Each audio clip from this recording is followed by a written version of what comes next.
News with swearing. Daily beans, daily beans. Daily beans, daily beans. Hello and welcome to the Daily Beans for Thursday, July 25th, 2019, brought to you by Wednesday. Today we're going to cover the Mueller testimony, the pros and cons, the overall view we're seeing, and what Pelosi and the committee chairs had to say about impeachment. I'm your host, AG, and with me today are Jaleesa Johnson. Hello. And Jordan Coburn. Hello. How's it going, guys? Great. Good. Big day for us. We've been Yesterday. nonstop since like 5 this morning, right? Absolutely. Yeah, up to listen to the opening statements and then off to a bunch of news shows and interviews and things. And now we're here.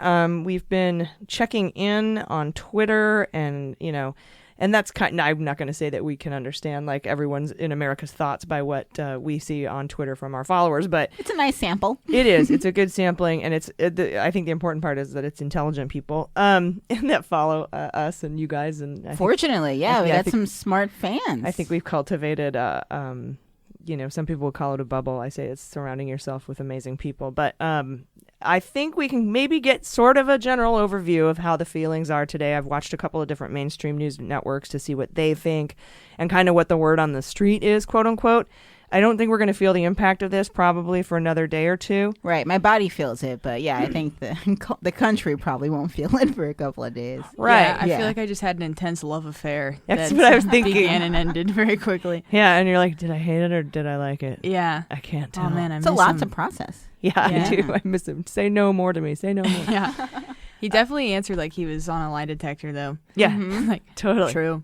Yep, True. correct. Nope, true. Yeah, I just kept Nope. thinking the whole time about that quote from McCabe's book about how they just want to get out alive, right? Yeah, And Mueller definitely looked like he was just trying to survive. Yeah, minimize your exposure and get out alive, I think is how he put it. And I think you were saying something every time he was sitting back in his chair. I kept thinking about that description in McCabe's book about him sitting back in his chair like, and then like he'd scratch his chin and then like maybe he'd go, and that would mean he was like upset about something. And I was just remembering that description from McCabe. And I did see what some of our friends, the past show guests have, at least for Mueller, She Wrote, maybe not for the Daily Beans, have said about his testimony, including David Priest and Andrew McCabe and some folks like that, Preet Bharara. A lot of people have weighed in, Chuck Rosenberg. And so, we'll touch on all that. So I'm excited to get going and to discuss this. It's going to be all Mueller, wall-to-wall Mueller for the entire episode. So buckle up. We'll do it right now with Hot Notes. Hot Notes. All right, so I'm just going to bring up things that I noticed. You guys can feel free to bring up things you noticed, but I want to kind of hit the hot notes, basically, which is what we're here for. And we'll just discuss what we think about them. So the first thing that I walked away with was that Mueller confirmed, in my eyes, that the president's actions in Volume 2 met the criteria to charge a person with obstruction of justice. Yeah, he went very out of his way to make sure he didn't explicitly say that or say anything that could even potentially be explicitly deduced as that having been what was said, but I agree. I think for him and how he talks and how he communicates, that definitely is what was going on. Yeah, it's important to understand Mueller language, like you're saying, and I think most people won't pick up on that immediately. But yeah, that's definitely a takeaway that I got as well, AG. Yeah, me too. And I think that was important for the American people to learn. So chalk one up in the pros column. I think that was Yeah. really important. I mean, if you're interpreting it that way or have a friend that can explain to you that that's what that means, that's kind of the double-edged sword of that speech, I guess, is you could hear that and be like, okay, so he's saying they didn't find any conclusive evidence on this one thing, and then on the other thing, he's not going to do anything about it because he can't. Yeah. And unless you truly understand why he can't, then that kind of scares me. I'm going to be honest. Yeah. So that he can't. Like the memo. I'm afraid some people will listen to that and take it way too at face value, just the language of he cannot indict Donald Trump, and he chose not to. Okay. And with them not understanding the why he OLC chose. opinion and exactly. And he was also getting grilled and hounded for I'll have to remember exactly what Republican was grilling him on the OLC, or his interpretation of the OLC opinion exactly. There were quite a few too, because I've noticed, and we'll get more into that OLC. And when we say OLC, we mean the Department of Justice Office of Legal Counsel opinion, longstanding opinion that says you cannot indict a sitting president because he's too busy. Basically, he wouldn't be able to fulfill his constitutional duties. It could impede on the constitutional duties, which would violate the checks, the balance of powers. Right. And a lot of people brought up, like, as far as talking heads, great points about challenging that memo because it's not in the Constitution. And if the argument is that the president is too busy and Trump goes on the record at his rallies saying, I've got all night, it's like, well, in this case, we might be able to do this. Yeah, it's just an opinion, and they wrote it during Watergate. Within the Agnew time frame, I think, when that whole Bagman, that podcast, if you listen to that, if you haven't, it's amazing. You should listen to it. When that whole situation went down, because they're like, what do we do? And right. Well, we have to come up with some sort of opinion about whether or not you can indict a president or a vice president. So this one just says president. I think it also includes VPs, but I think the takeaway from at least this first point is that there were a couple of representatives had really good lines of questioning regarding the obstruction of justice. And this is exactly what I tweeted at them. I think it was 4 days ago. I'm not saying that they read my tweet and employed my ideas. No, not literally, but you put those good vibes out in the universe. I the put them out, Twitterverse. and I wasn't the only one. A lot of people wanted him to do this, I'm sure. And that was to outline the 3 criteria that you need to obtain and maintain a conviction for obstruction of justice. Go through the things that Trump did, ask if that meets the criteria, and then say, okay, so then he meets the criteria for obstruction of justice. Ted Lieu had the strongest one of these. And I think Hakeem Jeffries and also Krishnamurthy had a similar line of questioning. And they, in the beginning, it was a little shaky, I found. But once they got their groove and each representative had their own obstructive act that they were going through, and they went through, I think, 5 or 6 of them in this way. And that's exactly how I wanted them to tackle it. Just keep doing that until you run out of time. Absolutely. And so Ted Lieu, he actually had to have a correction made. Mueller had to correct himself on what Ted Lieu said, because Ted Lieu went through the 3 things, and this is about the Lewandowski obstructive act, where Trump asked Lewandowski to tell Jeff Sessions that the special counsel can only investigate future elections, not me. And so Lewandowski's like, nah, no, I'm not going to do that. But you don't have to complete an obstructive act in order to be guilty of obstruction of justice, right? So basically, Ted Lieu after that said, so the reason you didn't, he went through all the things and he said, did you do that? Yes. Did you do that? Did you do that? Yes. He met the 3 criteria? Yes. And the reason you didn't indict Donald Trump is because of the OLC opinion saying you can't indict a sitting president. Is that correct? And Mueller said, correct. That's a bombshell for a lot of people. Yeah, because it indicates that he was guilty of obstruction and I didn't indict him because of the OLC memo, which breaks his own rule of saying someone's guilty of obstruction. Right, which is why my question is, did he just not think quickly enough to understand what Ted was asking? Perhaps. Or was that a Freudian slip? I feel like he got. Honestly. I really do. I think there were a couple of instances where he got. And that being specifically one of them. He came back later, but the DOJ probably called up the Office of Special Counsel and was like, what the fuck, bro? So he came on and he said, you did not charge the president because of the OLC opinion. That's the wrong way to say that. As we say in the report, we did not reach a determination as to whether or not the president committed a crime.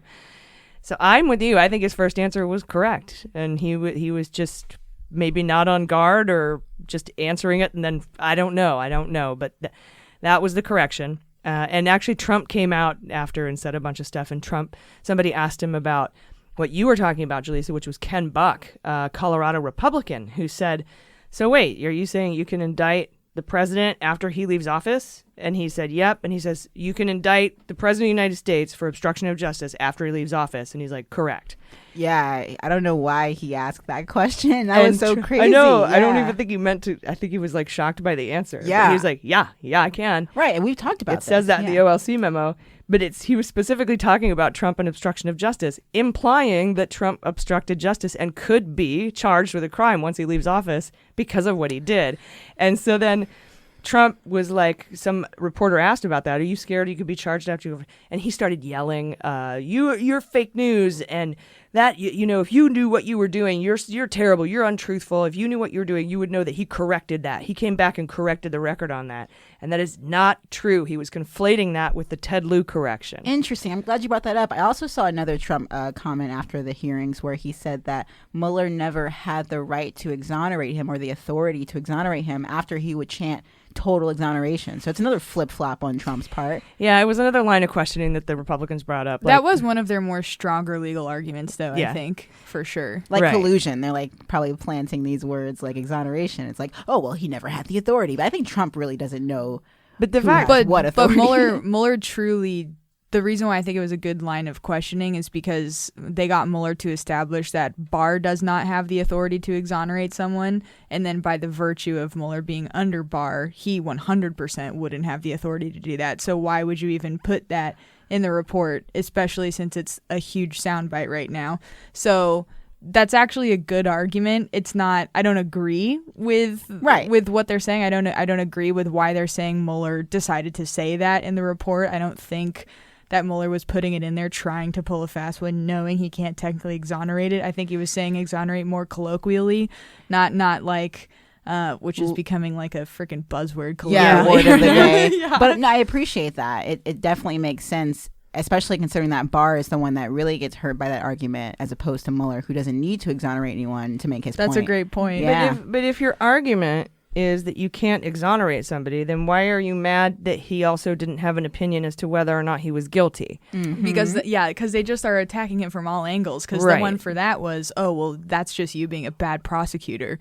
Every prosecutor in general knows your job is to decide to charge someone or not. And that's it. Yeah, And and it's then- like, well, I'm not a fucking prosecutor. I'm a special counsel. Investigator. Yeah. Mhm. And then that guy from Wisconsin kept asking him, like, why did you do it that way? And because here's what Ken Starr did. This is what Ken Starr did. And he's like, you realize that those, I don't work under those regulations. Well, do you know what the regulation under Ken Starr said with this? He's like, no, I was working under the current special counsel regulations.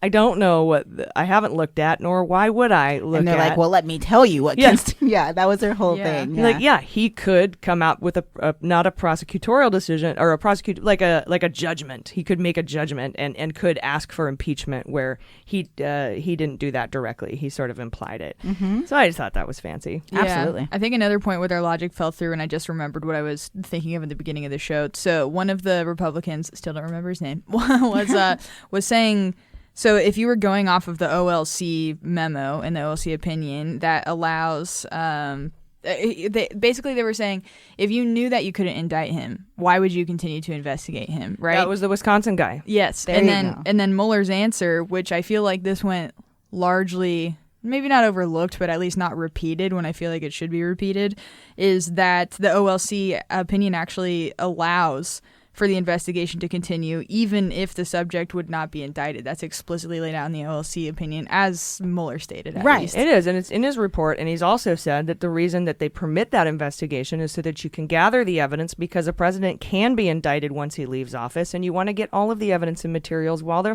still fresh in people's minds, the testimony and the evidence, before people destroy it or while it's still available, because Yes. things disappear. This is the same argument, I think, for the impeachment inquiry, which is what you're talking about essentially in the same language. You could apply both things, because we know that he won't be removed by the Senate, but that's not a reason to not go through with it. Right. You don't open these inquiries to be like, definitely I got you. It's because someone committed a crime, potentially, and they need to investigate it. That's really all this is so far. It's the same reason that the House is passing bills right now. It's their job. The Senate's not going to even bring them to a vote. They're going to block every single one. They want them on the record as having blocked these bills. They want Yeah. them on the record as having not sent aid to these places. That's the same for impeachment. It's your job. You don't do it whether or not you think it's going to pass the Senate. You don't write a bill. Otherwise, there'd be no bills coming out of the House. On top of that, if you apply it to like a prosecutor's whole practice, they don't, I guess they as in people, society doesn't like it when someone just makes charges, to get the indictment. It's like the idea is you want people to look at the entire case, and you'll have some prosecutors who are known as sketchy because they'll just have like a 90% indictment rate because all these sketchy loopholes or whatever, they're just going for the win as opposed to the details. So it's not even a good thing to say like you're a good prosecutor if you get the charge. It's like that's not what it's about. It's about the process, right? Yep. And I totally agree. I think so. We have two awesomenesses right now. We've got that Ken Buck Republican saying he can be charged for obstruction after he leaves office, and we've got that he committed obstruction of justice crimes generally. Did you see the mini conversation though about tolling that happened when they brought up the statute of limitations, and Mueller was like, I don't know. Yeah. And then because he was like, it doesn't toll. That's what the questioner said. Yeah. And then he was like, questioner. Yeah, exactly. And I was like, I don't know, which is kind of one of those things where there were a few instances where it was like, I feel like you do know this, or like you don't want to go on record saying it, but usually he would say something else if he didn't want to go on record saying it. Yeah. I feel like that's something he would know. Yeah.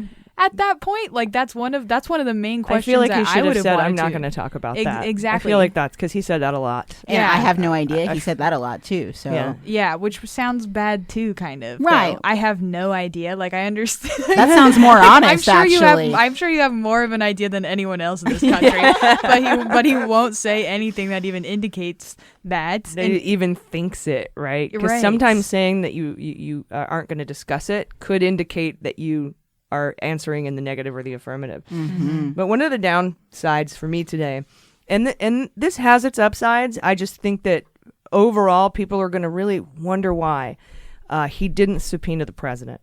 And he said because it was a balancing act between do we have enough to prosecute without the interview and how long would the interview take? And you have to weigh those two options. And he said, if we subpoenaed the president, because he was like, I tried to get him to talk to me for a year and a half, and then his answers were shit. So I knew if I subpoenaed him, he was going to fight the subpoena. They even told me he was going to fight the subpoena if I subpoenaed him. But I had the power to subpoena the president, but I chose not to because he would have fought it in court. It would have gone on. It could have gone on for a year or years. It's a waste of time, essentially. But I had enough evidence to not say that he obstructed justice or indict him of obstruction of justice, but we had the evidence we needed. And that also implies that he obstructed justice because you can't have enough evidence for something that doesn't exist. Yeah. Well, and I also just going back to the exoneration thing too, I really don't see why he would have put that in there unless he was thinking that he could be indicted. Exactly. Eventually. I mean, there's 800 clues to it. You just can't get him to directly admit it. Yeah. I think he did his best to tell us in his own special way. Mm-hmm. Yeah. But I do think people are going to be like, and I know that McCabe answered this and Rosenberg answered this talked about it, saying, yeah, it baffles me because he's so thorough why he didn't follow that through to its likely conclusion. And then the counter argument here is that when he asked if he spoke to Trump Jr., he said no comment. And when he asked if he subpoenaed Trump Jr., he said no comment. I think he subpoenaed Trump Jr. I'm almost 100% sure because of some of the grand jury redactions in the Mueller report, and that he went before the grand jury and pleaded the fifth. And even after that whole fight, if he had subpoenaed Trump would have come in and he would have pleaded the fifth. And we would be nowhere else. We would just be another 2 years out. Yeah. Was that Swalwell who was asking that? I forget which person it was, but that was great when he was asking if he asked about Junior and then he wouldn't answer, and then he asked about Trump and then he immediately answered. Yeah. And that was a really good juxtaposition because it's like, Why? Clearly there's something. Yeah, I was thinking, my first thought was, is he involved in some kind of ongoing matter maybe? Or is there some reason why he wouldn't answer? And I can't see it being, I don't want to go after the president's son. I can't imagine it's as simple as that. There's two specific reasons. First of all, he's a grand jury witness, and the grand jury materials have not been handed over to the Congress. And even if they were, the public can't know grand jury secrecy. Right. So even whether or not he, pleaded the fifth or whatever, we can't know that. And then he also might not have done it because he said he would not speak about uncharged third parties for privacy, which is Trump Jr. Mm-hmm. But we are talking about the president specifically, so I think he was able to say that. Even though he's an uncharged third party, I don't think privacy applies to him in this specific instance, but particularly because he did not give testimony to the grand jury. It might have behooved him to do so. Interesting. Yeah. Maybe not, though. Probably not. Anyway, that was one maybe negative, was that he didn't follow through with that, getting the interview. Sure. With Trump. I think what was made extremely apparent today or yesterday, when you're listening to this, is that expeditiousness was of the utmost importance to him. He referenced that the reason why he hired the specific people was because they would get it done in the most expeditious manner.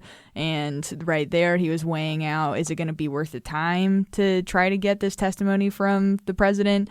So he was like extremely dedicated to getting this done as quickly and as thoroughly as he could. And I imagine one of the reasons he didn't take forever to just keep pushing and pushing and pushing is because he was an investigator, knowing that he would essentially be passing this information off to other individuals and you know, committees and parties to continue investigating. And think about your legacy if you went through that whole shuffle with Trump's subpoena on obstruction, and meanwhile you didn't get the information about the Russian interference into the election out prior to 2020. Mm-hmm. I mean, we already know it, Mm-hmm. but I think... Oh, God, yeah. Talk about another timing issue for the FBI. Like, up there, have PTSD from Comey and all that stuff. For sure. Yeah. He didn't want to be that kind of martyr, and I wouldn't blame him. No, he did I his wouldn't job. either. There's no obligation to go above and beyond that. But yeah, obviously, as, you know, Mueller, she wrote, Yeah. or, you know, as we are, we Well, want that to happen. And also in the context of all the other ways he wasn't going to be able to obtain evidence that he needed outside of Trump's testimony, just because whatever WhatsApp messages, things that have been deleted and destroyed, it's like there's a whole web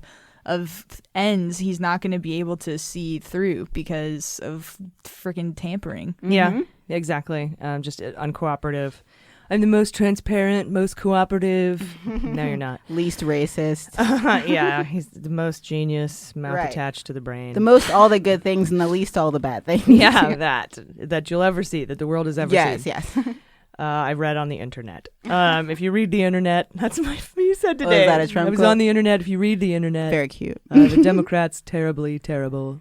Yeah, if anyone wants to say that Mueller's not the best public speaker, just think about who he's, you know, compared to in this That's case. another downside. I think that Mueller wasn't performing at his peak today. I don't know usually what he performs like, but I did see David Priest, who used to brief him on the daily when he was in the CIA, who we've had on this show, say, that's not the Bob Mueller I'm used to. It's not the Bob Mueller I know, but it is. But he had every single answer, and he was the content of what he said is what's important, not the way he delivered it. And it was devastating to the president. Totally. Yeah. Yeah, I thought that some of the GOPers were incredibly disrespectful how they were reacting to how Mueller was reacting himself as well. Something that really pissed me off was when they would start, a new person would start talking into the microphone and Mueller would just be kind of looking around, you know, Trying just to trying to find them. And then they'd be like, over here. It's like, dude, the PA goes to everyone, you fucking idiots. Even I'm Saying always over looking here around. over a microphone doesn't help locate where you are in the room. Marco! Yeah, like it's not stereo sound in the They're freaking playing room. Mueller polo. Yeah. Exactly. They were, and then And every witness does that too, by the way. Young Mark Zuckerberg, you can't locate who's talking to Totally. you, and you have to do this weird, like you're watching a tennis match, like to the left, Yes. scan the top, to the right, scan the top, to the bottom, scan the thing, And you're they're looking. talking the whole time, and you Yeah, gotta be and quick. then meanwhile they're referencing a page that they want you to be on, and then you're like, okay, can you repeat the question? So there was a lot of that. yeah. 7 hours of that. You'd think there'd be a little light or something, like in front of their. Oh, they're like, Yeah, I don't know, like those Like parking comics. spaces Or that a light up. buzzer. Yeah. I think and that's another reason I wanted the Dems not to go. This wouldn't have helped with the Republicans, but I really wanted like just one or two prosecutors in there, and mostly to do follow up, because and to be able to rebut what the Republicans were doing, because you don't have time when you're doing your 5-minute thing to, you know, go back to something that somebody said that was incorrect or completely false. Yep. And for example, Doug Collins, who kept, you know, poking at him like, did you cross-examine any of these witnesses? Did you cross-examine any of them? We're innocent until proven guilty. They didn't even get due process. They didn't get cross-examination. And my answer would have been like, the ones who were convicted and went to court were cross-examined and in front of a jury of their peers. We don't cross-examine people in investigations. Right. You don't correct me if I'm wrong, anyone who knows this shit, but I'm pretty sure you only cross-examine at trial, which is something that comes after a plea deal. It's Right. precisely it, Yeah. or after a Or not if guilty in- plea, or right in when the you go to thick trial. of a shitty trial. But or the something. average person does not know that. I didn't even know that, and I think a lot of people, like the Republicans, are betting on Well, that. and like being think the about any takeaway. cop show you watch, Yeah. and they bring them in and they sit them down in that room and they go, "There's Yes. not somebody else there to Right. besides the lawyer. But yeah, in that case, Yeah. that's not really cross Exactly, analyzing. because Yeah, the yeah. trial's like the main event, right? In most cases, Yep. ideally can settle before it gets to that point. In which case, it's just going to be the defendant or whatever, and the judge, and then their counsel. And that's Yeah, Totally. really it. Our due process And the other takes side. takes place in the trial, and that's and but he's well, you didn't afford, like he's talking to you, like it was just so frustrating. And then the next Dem would just go straight into, so let's talk about obstruction of justice charges, and you're like, could you address what? But then you're using your 5 minutes, and then it pushes everybody else back, and then maybe you don't get to as many of those, outlining the 3 criteria for obstruction of justice pieces that you want to get to. Right, those are actual distractions. Yeah. Yeah, but if you have 1 or 2 prosecutors who say we're going to ask all these questions, but we're also going to counter what these guys are saying. Yeah. But I guess the gamble was that the Republicans are just so dumb but they actually did well today if you believe bullshit.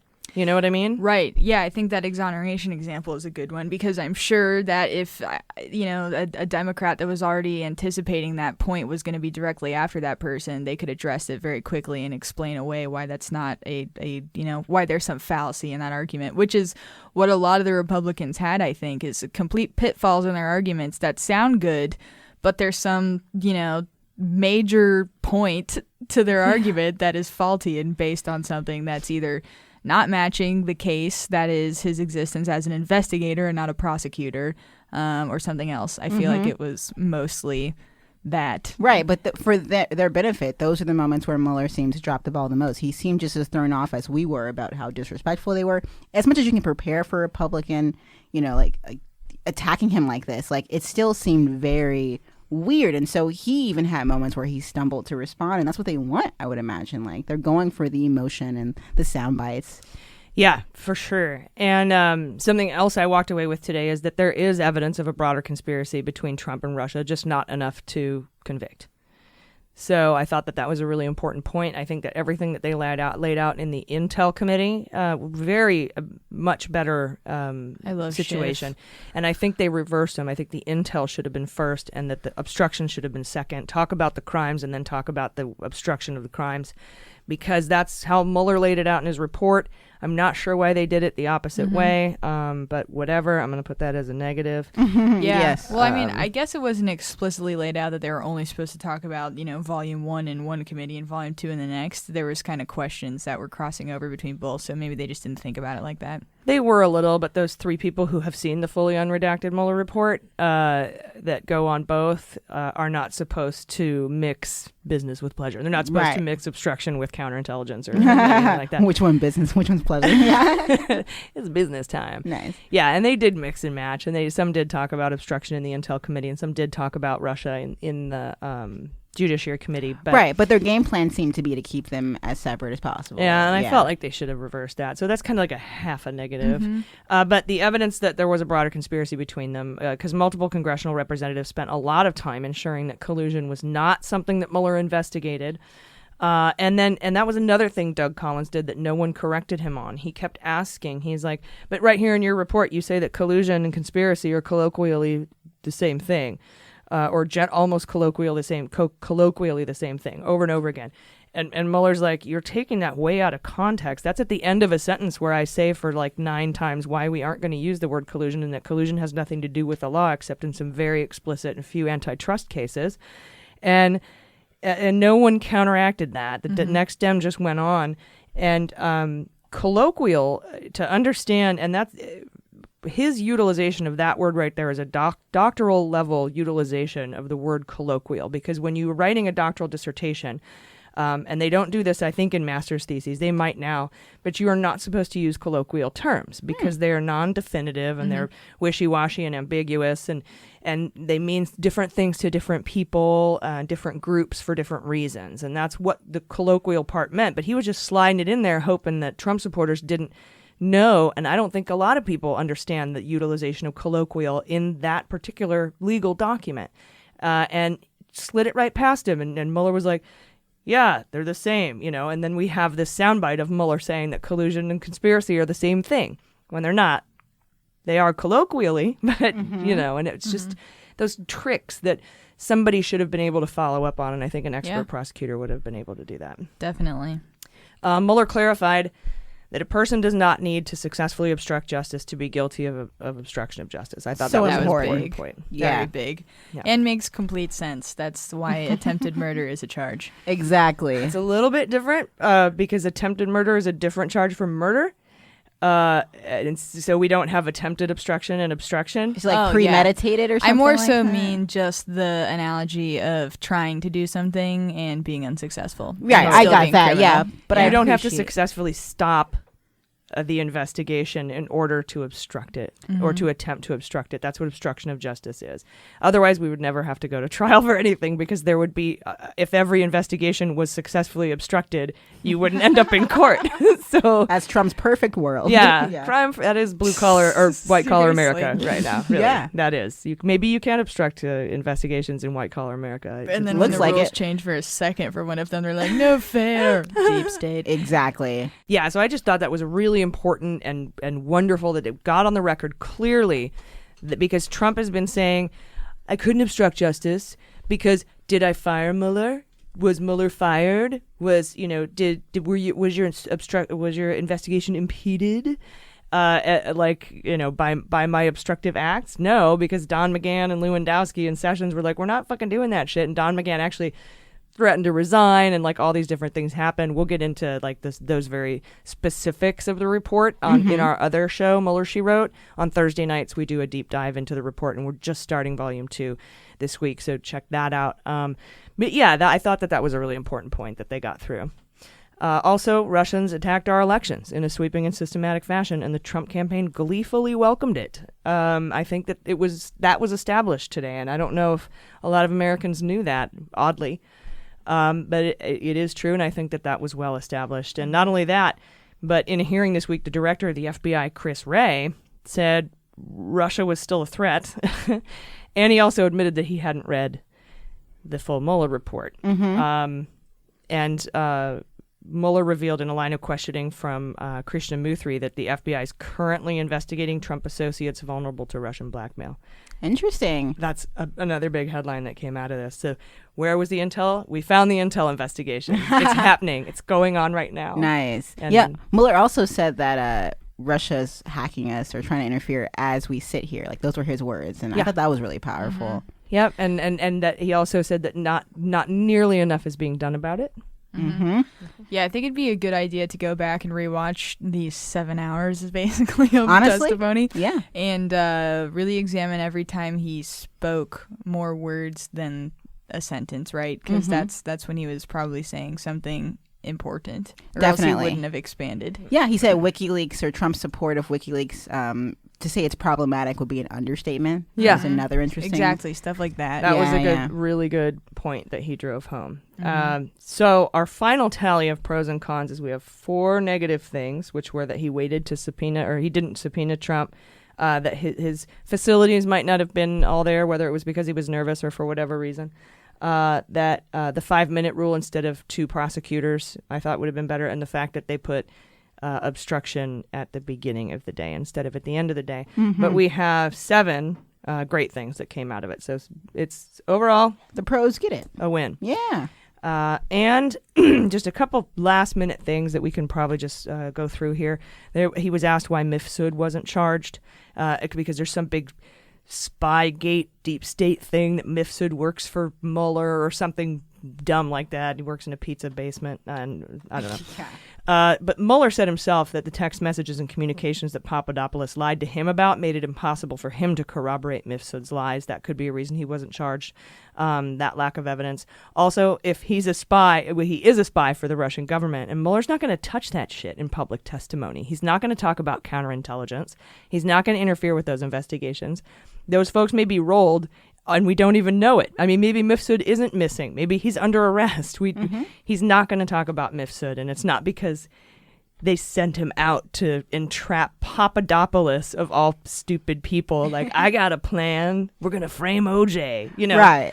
It's the dumbest thing that you could ever think of. It's just idiotic. So that's I think what's going on with Mifsud and why he wouldn't touch it. He's a spy. He's a Russian spy. Oh, yeah, clearly. Yeah, there's also, this is a nice segue into the sad topic of conspiracy theories that were currently being peddled out today, right, by Nunes especially, and like saying that what really needs to be investigated is the Russians' ties to Democrats. He said that in his opening statement. Wow. How freaking nuts is that? That, and then number two, the conspiracy theory, essentially, that Mifsud, like you said, is somehow more of a Western intelligence asset than he is for other governments and oligarchs. He could be a triple agent. True. He could be doing everything, but they're trying to now flip this. I was talking to my therapist today about this because obviously shit's fucked up and I'm You're mad. yeah. And she was like, this truly, so she's amazing because she comes from cult recovery. So she was in a cult for like 26 years and she got out of it and now that's what she does. And she helps people transition out of cults. And which cult are you trying to get out of? That's why you're seeing it, right? yeah. Uh-oh. Mostly the sad white kid that had it too good. And now I'm devastated by real world problems. No, just kidding. Everyone's got their shit. But she was saying, this reminds me of a cult because it's basically to get out of it is, it's so much, they take everything that they're getting accused of and offensively in your face flip it 180 and put it back on you. And that goes into gaslighting, that goes into just distraction. It's all a tactic. It is truly the 180 degree flip of what we are saying to the president right now. Mm-hmm. Plus, if you leave the Trump cult, who's going to welcome you in? You know, with open arms. Well, I will if you're really repenting. And I do want to say that if you're coming out and saying, you know what, I'm not a racist and I'm not okay with this raping stuff, and I can't, and I was like afraid to leave before because that meant that everything I thought was wrong, and that's just a hard position to put yourself in. It's a very brave thing to do, to be able to admit that what you thought so strongly was incorrect.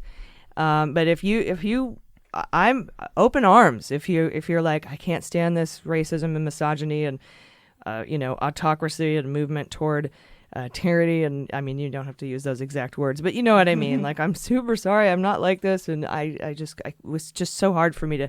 And then at some point, when is it too late? You know, like when have you Ramsey'd it? When you're just like, I'm just Reek from Game of Thrones, where he's like, it's too late to turn back now. I'm just an asshole. It's a good question. I personally think it's never too late, but it's a very blanket statement too. I mean, these people are doing a lot of damage, so I guess it depends. Yeah.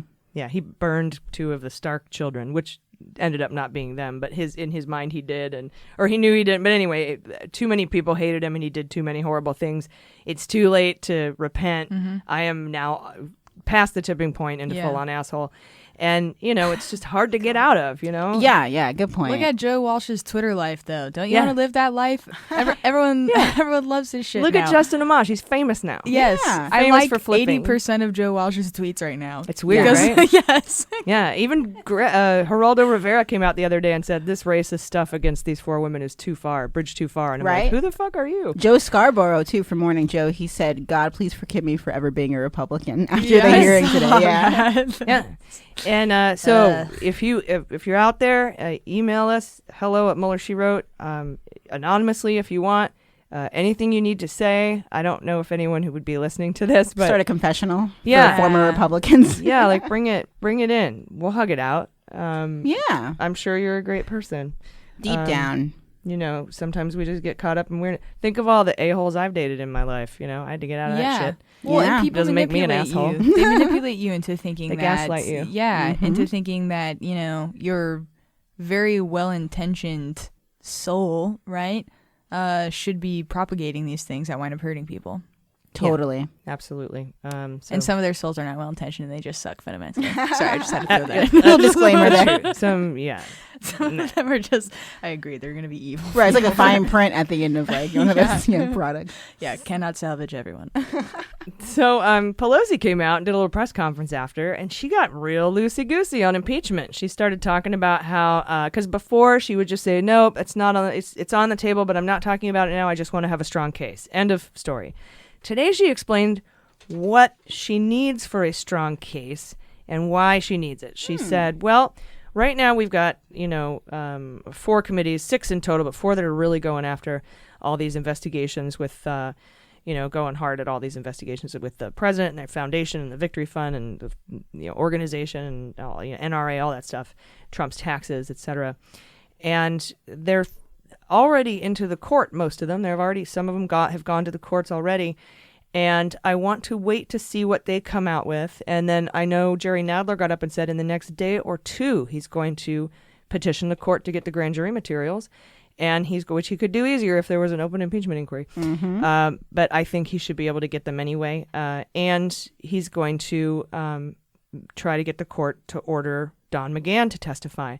And I think once they have McGahn, what Pelosi was sort of indicating but didn't say outright is once they have the McGahn testimony and a couple of other testimonies that they want, like maybe Lewandowski or whatever, once they have the grand jury material, that would be a solid case for her. And at that point, she'd be able to make the decision. And she actually said, and I hear from a lot of people saying, impeachment is stupid because it'll never get through the Senate. And we've always said, hold the Senate accountable for not impeaching him. Impeach him and let them say no. And Pelosi said that today. Mm-hmm. She goes, after we get all this evidence and build this case, and if we impeach him and the Senate says no, go ahead and let them try. But that is why I need to have the solid case. Mm-hmm. Now, we all sitting at this table think that you could more quickly build that solid case if you had an impeachment inquiry going. But her argument is it's already through multiple committees, and if you open an impeachment inquiry, it would consolidate all the investigations into the Judiciary Committee. Mm-hmm. And those other committees don't want to let go of this. And I don't know if that's a rule. If anybody knows. Why won't they let it go? Is it pride or is it because they believe they can do it the best? I think it's because they're already halfway through it. But can't they just pass that information to the Judiciary Committee and let that just continue for the sake of democracy? I don't know. You might have to refile the cases because you have different plaintiffs. Okay, that makes a little more sense for their excuse. I don't know. Yeah, I really want to find out what the rules are. They want the glory. Because it might just be literally the paperwork could take longer than the investigations themselves. And then we would be pushing it out further by opening an impeachment inquiry. I really honestly don't know, but I hope she has a plan. And she revealed a little bit more of it today. Mm-hmm. It's progress. Can I add one more con to the list? It's one of the... It's more of a joke, but one of the House Democratic reps in the Judiciary Committee calling McCann the whole time. Yeah, the whole time. That's right. You know, there's a McDonald's CEO sitting around just like, that's brilliant. Yes. McCann. Yeah, it's very relevant. Yeah. Over and over and over again. I was like, dude, we need to sound like we know what we're talking about. Right. Someone said Veselnitskaya, but like in the weirdest way I've ever heard. They did, but that almost sounded more right. It does. I like the way that name was hard to begin with. Like Veselnitskaya or something. Yes. Took me a moment to know who he was referring to. Yeah. But McCann. Oh, definitely sounded cool. Yeah, McCann. I was like, McGann. She went early on too. I can't remember her name. Yeah, I understand grammar shaming. She was wonderful. Right. But, exactly. Yeah, it was just a little great. Like, is it grammar shaming if it's wrong? I mean, we started out calling him Mueller, so that's true. That's true. But at this point, come on. This far into it. Yeah, and Rachel Maddow said Epstein. Actually, I think she says Epstein. I was going to say, and I started to say Epstein, so I'm like, which one is it? Do you know? Well, at least the letters are in place Epstein. there. There you go. Okay, you're saying Epstein, the right letters. And I'm going off of a photo of Epstein from the 80s where he's teaching school and he's written his name on the board and he spelled it Epstine. And I think that was to get people to say it right. Yeah. Unless he can't spell his own fucking name. It's one of those two things. Yeah, well, then also, I mean, aside from it just being annoying to, like, hear someone saying the wrong name over and over again, which is just more a measure of my own intolerance in auditory ways. That's fair. But it's also, like, these are legal documents, and this is going into a record, and considering so many of these people will nitpick as many words as they can. I just don't want them to have. I don't want any possible reason for them to be able to don't like. give Yeah, them a don't give reason. them a reason. Yeah, exactly. Another thing Pelosi, here's the quote from Pelosi about the Senate. She says, the stronger our case, the worse the Senate will look for letting him off the hook. I agree with that. And then she also said, look, but if this cone of silence, she kept calling it, this stonewalling of the White House, if it continues to happen, if it keeps happening, it could compel us to go forward with impeachment. So now she's not saying, I'm not talking about it right now. She's saying, here's my plan. We'll see if it happens. We need a strong case, and things could compel us towards impeachment. So it's more of a possibility, it seems, than it was before. I mean, it's always been the same, but we just didn't know about it. Right. And I think that's all I've got, except for Mueller. There was one other surprising thing. Mueller, when he called some of the Trump aides outright liars, and that they did impede his investigation, and that was during Deming's questioning about whether or not Trump lied in his answers. So she goes, so not only are you saying was he inaccurate and not cooperative in his answers, but that also he was lying, and he said generally. He was also under oath. Yeah. He said, Mueller said Yes. today he was under oath. Trump was under oath when he was answering those written questions. And then, of course, the question comes up, well, if Trump lied in his written answers, why isn't that an obstruction of justice charge? Because Clinton was charged with lying about, I didn't have sexual relations with that woman. Yeah, but the double standard is so much deeper than that, too. It's like... We also had different Office of Legal Counsel, special counsel regulations between then and now. And I think Clinton lied to Congress. So here's what I think we need to do. I think we need to have Congress. We need to get all this court shit done fast. Hopefully it'll be done by the time they get back from break. Then we need to open up an impeachment when we have all this evidence. And part of that impeachment investigation is for the Congress to subpoena Trump. And then force that through the courts and see how it goes. All right, yeah. And that's a criminal... he's not going to show up, basically, right, or answer the subpoena. But when he refuses, will that be a criminal? You just go to contempt court, charge, and the or... court compels him to. And if he defies a Supreme Court order, I don't think the Republicans in the Senate will be able to not remove and convict him. Okay. I personally think that we'll be so close to the election. I prefer that we vote him out, because if we don't and we remove him and Pence gets in, Pence could pardon everybody. That's so true. So I'm like, if it's a matter of a couple of months, I'd rather watch him be voted out and then that's probably what Pelosi's thinking about, because she's in line, right? 100%. Yeah, because they're saying it's going to hurt us in 2022 bad. Wouldn't that affect her job specifically, though? If Pence is promoted, wouldn't that?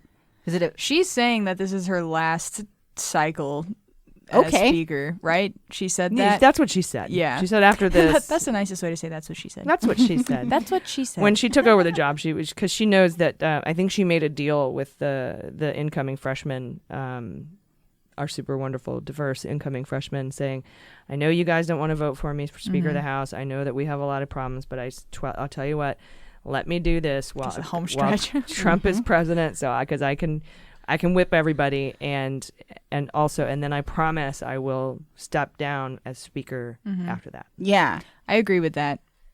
I stand by her. Yeah, I think she's played it right. Yeah, I think so too. I would have opened an impeachment inquiry a little earlier. Same, but I do appreciate the institutional knowledge, and she's like one of the best whips the House is, or best voter collector, because she's not like, wait, right? Yeah. No?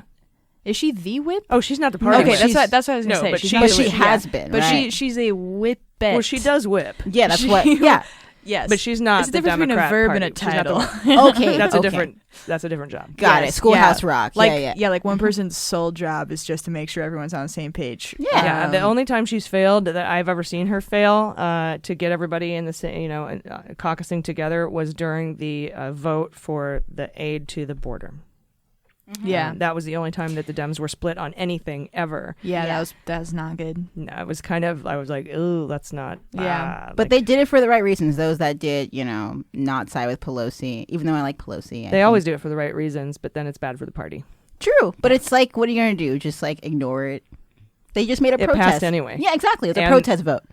Yeah, but then if it's good, I know, but politics. Infighting doesn't look good. Politically speaking, if you have a split caucus on something that's going to pass anyway, it's bad for the party. But yes, you have to also represent your constituents. Yeah, And yeah. if your constituents don't want you to vote on that, you have to kind of weigh that, and you have to be like, well, I'm gonna. Yeah. Yeah, it's not And this is the new way, not the old way. too. totally. And I think this is a good example of it's not always about the party. Even though the party is important, at least they have these values that go beyond that. It's so much less important right now with all the shit going on. That's fair. I think personally, and so I think that they should vote how their constituents want them to, and they should vote the way that they that their conscience Yeah. guides Yeah. them. Because really, and when somebody insinuates that Nancy Pelosi doesn't want to divide the party or divide the country, I'm like, fuck you. There is no shut up. Just shut up. You can't divide this country any more than it's already divided right now. That's I don't true. think. I don't want to freaking Beetlejuice that, dude. All right, guys. Well, thank you so much for listening today. We really appreciate it. And we had a really busy, hectic, but I think very positive and awesome day. And I think we just need to let this kind of settle in a bit. We will see you tomorrow. We'll be back with the regular. There's a lot of news that happened today, but we wanted to reserve this for all. Talking about the Mueller testimony. But do you guys have any final thoughts? I'm just excited to see everyone's responses throughout the week. By the time that the other pod is out, on Sunday, it'll be interesting to see like how this all settles. So Yeah, just looking forward to that. I think, assuming that they talked about the most consequential parts of the report today, go back, listen to the page numbers, and read it for yourself. Because the Democrats are trying to spoon feed this shit to the citizens. Sorry, I say shit because I have a potty mouth. It was very valuable. And you just have to do the work. And that's, I think, also kind of what Mueller was saying, too. I'm not going to sit here and paraphrase these things that I went through a whole very specific process that is very legitimate just so I could come here and give you an easy answer that you want to hear because you won't just read the report. Mm-hmm. Yeah, definitely read it. I think most of our listeners have read it. So thanks again, and tune in tomorrow night for the part 10 of the special coverage of the Mueller report. Comes out on Thursday. You can find that by going to wherever you get your podcasts, searching for Mueller, She Wrote. Please subscribe. And we will kick off part 10 tomorrow with volume 2, the obstruction. So thank you guys so much. Please take care of yourselves. Take care of each other. I've been AG. I've been Jaleesa Johnson. I've been Jordan Coburn. And them's the Beans. The Daily Beans is produced by AG, featuring Jaleesa Johnson and Jordan Coburn, and engineered and edited by Mackenzie Mazzell and Starburns Industries. Our marketing manager is Sarah Lee Steiner, and our merchandising manager is Sarah Hirschberger Valencia. Fact-checking and research by AG, Jaleesa Johnson, and Jordan Coburn, with executive assistance by Amanda Reeder. Our music is written and performed by They Might Be Giants. Our web design and branding are by Joelle Reeder with Moxie Design Studios, and our website is dailybeanspod.com.